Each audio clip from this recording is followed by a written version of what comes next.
Is someone trying to tell us something? We're being hit by unprecedented drought and unprecedented flooding at the same time. But most people still don't seem too alarmed about this. Michael Schneider writes, "We've never seen anything like this before.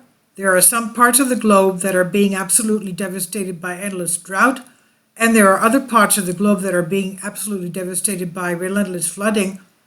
So if you happen to live someplace where weather patterns are still behaving normally, you should consider yourself to be incredibly blessed." Well, that's the case in Greece, I guess. We are blessed. Now, in all my years, he says, I've never seen extreme conditions in so many areas of the world simultaneously.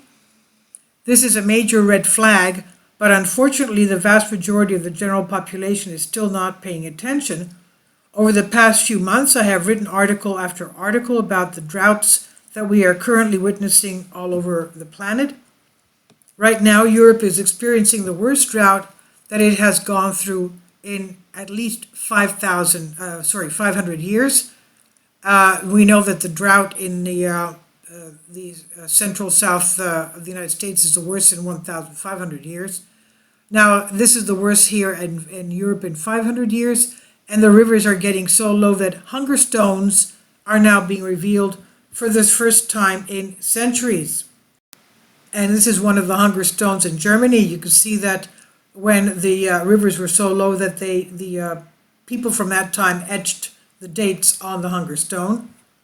So on this front, too, Europe's rivers are turning bleak. The bleak omens, the receding waters in parts of Central Europe have revealed old hunger stones, markers placed along riverbeds that local centuries prior left as guides to earlier droughts. One stone that emerged out of the Elbe read, "When this goes under, life will become more colorful again."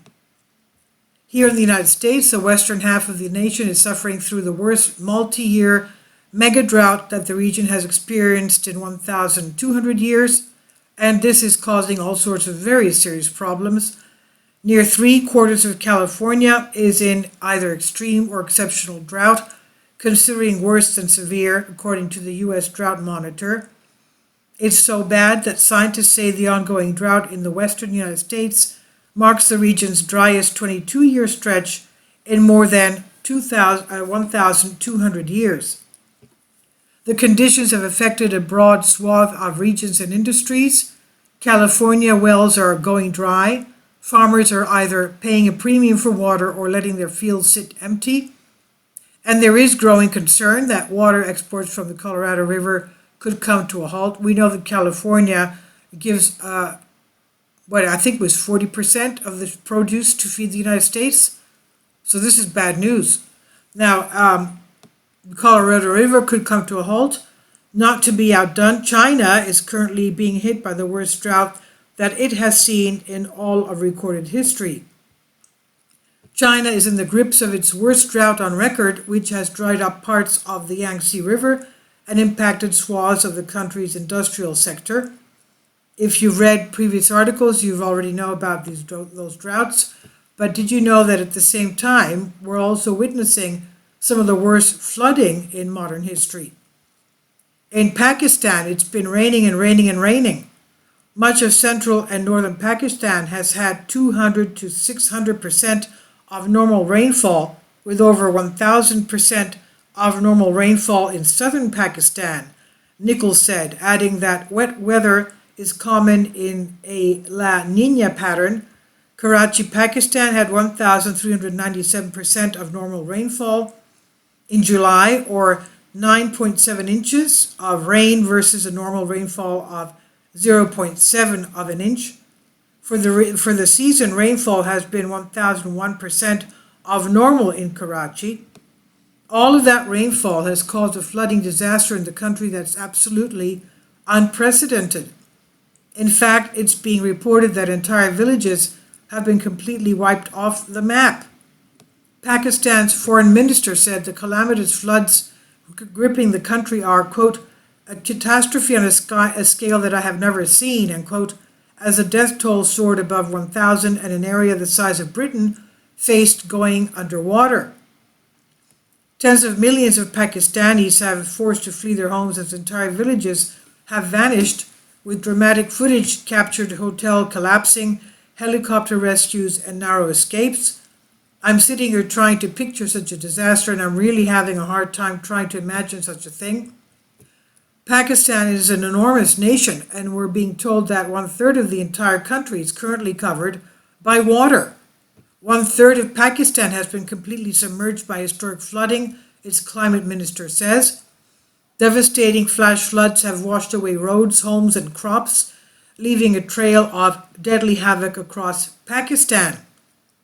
Sherry Raymond said, "It's all one big ocean. There's no dry land to pump the water out," and calling this a crisis of unimaginable proportions.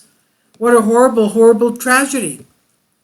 Needless to say, this is having an enormous impact on agricultural production.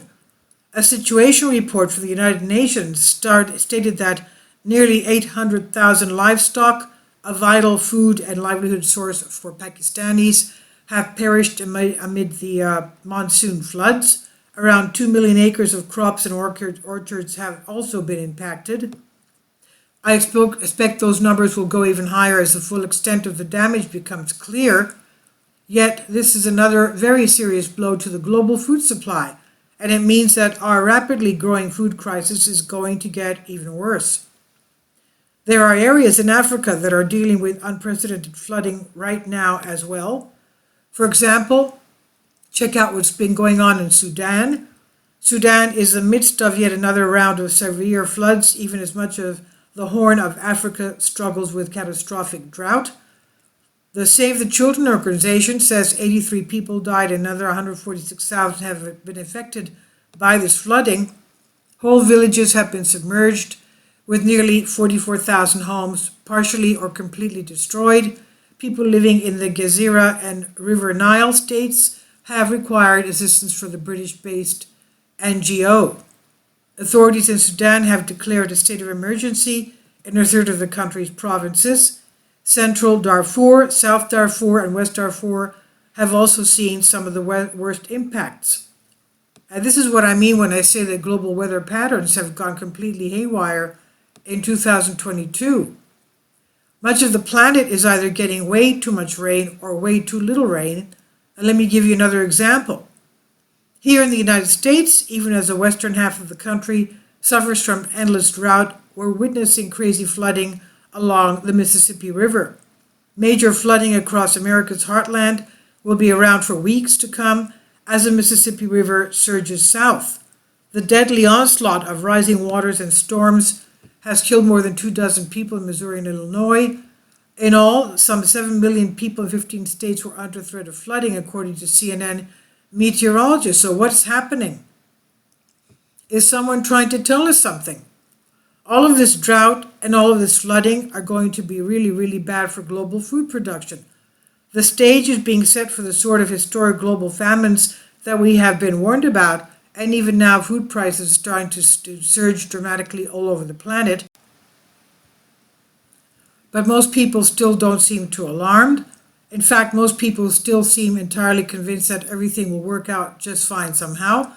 Hopefully they're correct, because at this point the vast majority of the general population is completely and utterly unprepared for any sort of a major disruption to their current lifestyles. Views expressed on this article are the opinions of the author, do not necessarily reflect the views of Collective Spark. And it's finally here. Now the name is about the author. My name is Michael Snyder, and my brand new book entitled 7-Year Apocalypse is now available on Amazon. In addition to my new book, I've written 5 others that are available on Amazon. Lost Prophecies of the Future of America, The Beginning of the End, Get Prepared Now, and Living a Life That Really Matters.